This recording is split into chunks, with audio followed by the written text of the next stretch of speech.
Mission Lane doesn't rely on complex fee layers or hidden account structures, and most of the real cost comes down to whether you pay your balance in full or carry it month to month.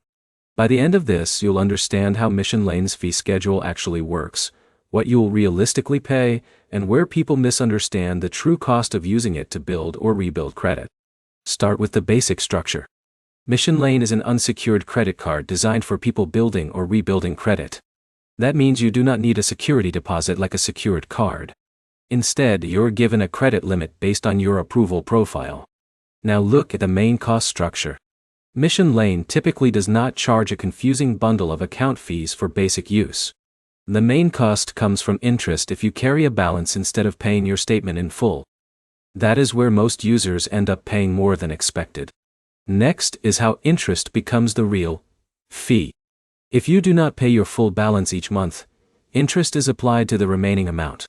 This is standard for most unsecured credit cards, and it is the biggest factor that affects your total cost. Now look at the annual fee question.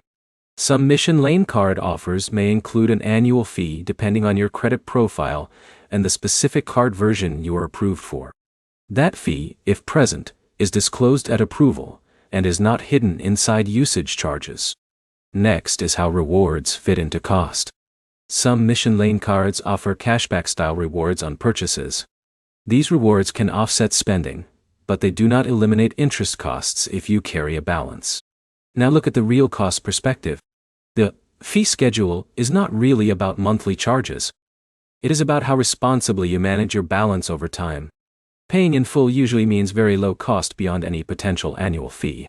Carrying a balance increases cost significantly due to interest. Next is where confusion happens. People often compare Mission Lane to secured credit builder cards and expect fixed monthly fees. But Mission Lane is a traditional credit card structure, meaning cost is usage-based, not subscription-based. Now the key reality. Mission Lane is designed to reward consistent repayment behavior, not to function as a low-cost fixed-fee credit builder. To sum it up, Mission Lane's fee structure is mainly driven by potential annual fees and interest charges, while everyday usage has no special hidden cost layers. Next step is simple. Before applying, decide whether you plan to pay your balance in full each month, because that single behavior determines most of your actual cost. If this helped, like the video, subscribe for more credit card breakdowns, fintech comparisons, and simple guides that make financial tools easier to understand.